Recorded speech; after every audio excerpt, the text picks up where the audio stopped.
Facebook की मालिक company Meta का 10,000 मुलाजमीन को निकालने का फैसला। मुआशी दबाव का सामना फेसबुक जैसी बड़ी कंपनी को भी करना पड़ रहा है। यही वजह है कि फेसबुक की मालिक कंपनी मेटा ने रवां साल मजीद 10,000 मुलाजमीन को निकालने का फैसला किया है। मार्क ज़करबर्ग का कहना है कि मेटा कंपनी अगले चंद महीनों में 10,000 मुलाजमतें खत्म कर देगी।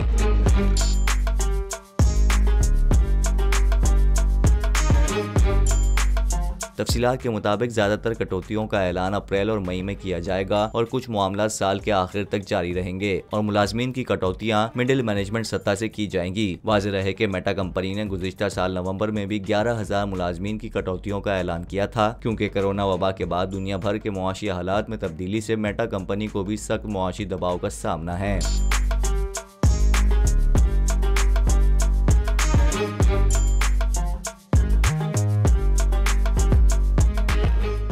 को चेयरमैन बोल, शोएब शेख के खिलाफ मनगढ़ंत, झूठा और बेबुनियाद केस। हुकूमत इंतकामी कार्रवाइयों पर उतर आई। रिश्वत देने के झूठे इल्जाम के पीछे असल हकायक बोल ले आया अवाम के सामने। सिंध हाई कोर्ट की जानिब से 10 मार्च को एग्जैक्ट केस में बरियत का फैसला भी दे दिया गया, जो रिश्वत के इस इल्जाम को झूठा और बेबुनियाद साबित करने के लिए काफी है। सवाल ये उठता है, न रिश्वत लेने वाला न देने वाला मौजूद, तो फिर ये मुकदमा क्या है? गुज़िश्ता 5 सालों में ना तो कोई गवाह पेश हुआ और ना ही कोई सबूत सामने आया, जबकि कोई इंक्वायरी अमल में नहीं लाई गई। जब मुल्ज़िमान से कोई तहकीकात नहीं की गई, कुछ साबित नहीं हुआ, तो फिर ये मुकदमा क्या है? इससे कबल केस की इंक्वायरी कमेटी के सामने खुद जज कादिर मेमन ने रिश्वत के इल्जाम की तरदीद की थी और कमेटी को तहरीरी तौर पर आगाह भी किया था। इस झूठे और बेबुनियाद केस की कानूनन कोई हैसियत नहीं। सिंध हाई कोर्ट इस मुकदमे में शोएब शेख को बरी कर चुकी है, तो फिर इस नाम नेहाद इल्जाम की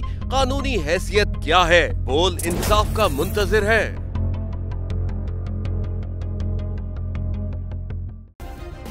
सब्सक्राइब करें और बेल दबाएं ताकि कोई खबर रह न जाए।